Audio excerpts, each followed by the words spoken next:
સુરત મહાનગરપાલિકાના નાણાકીય વર્ષ 2023-24નું રિવાઇઝ બજેટ અને નાણાકીય વર્ષ 2024-25નું ડ્રાફ્ટ બજેટ રજૂ.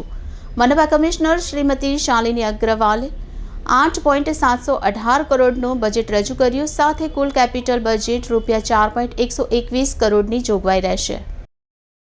સુરત મહાનગરપાલિકા દ્વારા આજે વર્ષ 2024-25નું ડ્રાફ્ટ બજેટ રજૂ કરાયું છે. મનપા કમિશનરે વર્ષ 2024-25 માટે 8,718 કરોડનું ડ્રાફ્ટ બજેટ રજૂ કર્યું. વિકાસ કાર્યો કેપિટલ બજેટ 4,121 કરોડ રાખવામાં આવ્યું. આ વર્ષે બજેટમાં કોઈપણ કરમાં વધારો કરવામાં આવ્યો નથી. મ્યુનિસિપલ કમિશનર શાલિની અગ્રવાલે આ બજેટને અમૃતકાળનું બજેટ ગણાવ્યું. ગત વર્ષે સુરત મહાનગરપાલિકાનું 7,848 કરોડ ફાઇનલ બજેટ હતું. કોઈપણ પ્રકારના વેરામાં વધારો કરવામાં આવ્યો નથી. હાલ તમામ ઝોનમાં 50 બેડની હોસ્પિટલનું કામ પ્રગતિ હેઠળ છે.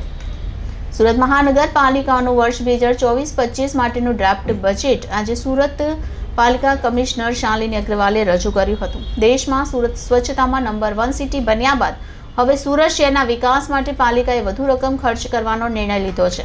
ચાલુ વર્ષમાં ₹4,000 કરોડથી વધુની રકમની જોગવાઈ કરવામાં આવી છે. પહેલીવાર 8,000 કરોડથી વધુનું ડ્રાફ્ટ બજેટ રજૂ કરાયું છે. સુરત મહાનગરપાલિકા કમિશનરે વર્ષ 2024-25 માટે 8,718 કરોડનું ડ્રાફ્ટ બજેટ રજૂ કર્યું છે, જે અત્યાર સુધીનું સૌથી મોટા કદનું બજેટ બની ગયું છે. ઝડપથી વિકાસ પામતા સુરત શહેરના વિકાસ કાર્ય માટે ₹4,121 કરોડની જોગવાઈ બજેટમાં કરવામાં આવી છે.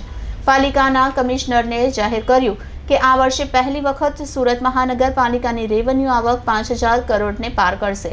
અંદાજ અનુસાર રેવન્યુ આવક 5,025 કરોડ થશે, જ્યારે રેવન્યુ ખર્ચ 4,597 કરોડ પર પહોંચશે. પાલિકા કમિશનરે આ બજેટને વિકાસલક્ષી ગણાવ્યું હતું. આગામી દિવસોમાં સુરતના વિકાસ માટે પહેલીવાર 4,000 કરોડથી વધુની જોગવાઈ કરી છે. આગામી વર્ષે લોકસભાની ચૂંટણીનું હોવાથી અંદાજ પ્રમાણે વેરામાં કોઈપણ પ્રકારનો વધારો જાહેર કરવામાં આવ્યો નથી. શહેરના વિવિધ વિસ્તારોમાં બ્રિજના નિર્માણ માટે 165 કરોડની જોગવાઈ બજેટમાં જાહેર કરવામાં આવી છે. આજે સુરત મહાનગરપાલિકાનું વર્ષ 2023-24નું રિવાઇઝ્ડ બજેટ અને વર્ષ 2024-25નું ડ્રાફ્ટ બજેટ રજૂ કરવામાં આવ્યું છે. અમૃતકાલનું બજેટ રજૂ કરવામાં આવ્યું છે.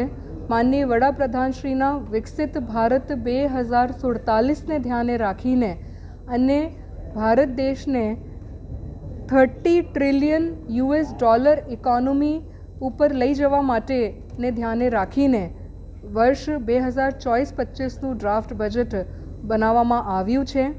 ગુજરાત રાજ્યનું $500 બિલિયન નું 2027 માટેનું ટાર્ગેટ છે અને આમાં સુરત 30% જેટલું કોન્ટ્રીબ્યુટ કરે છે.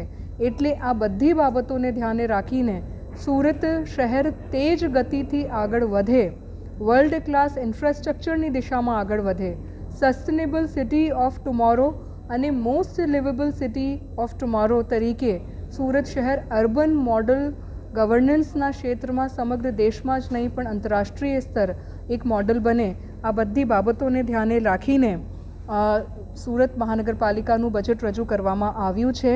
આમાં 8,718 કરોડનું વર્ષ 24-25નું ડ્રાફ્ટ બજેટનું કદ છે.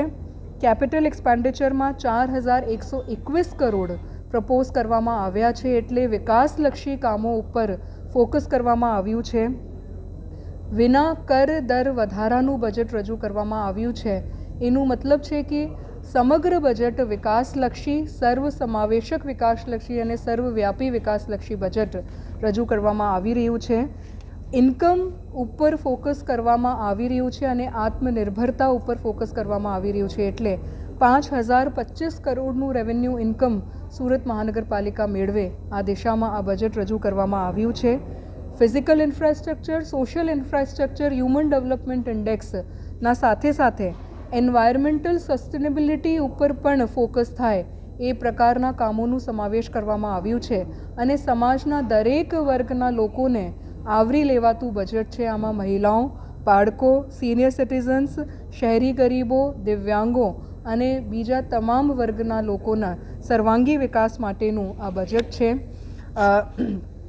પરફોર્મન્સ પણ બજેટના સાથે સાથે ડિલિવર થાય આ દિશામાં પણ એક નવું ઇનિશિયેટિવ આ બજેટમાં લેવામાં આવ્યું છે.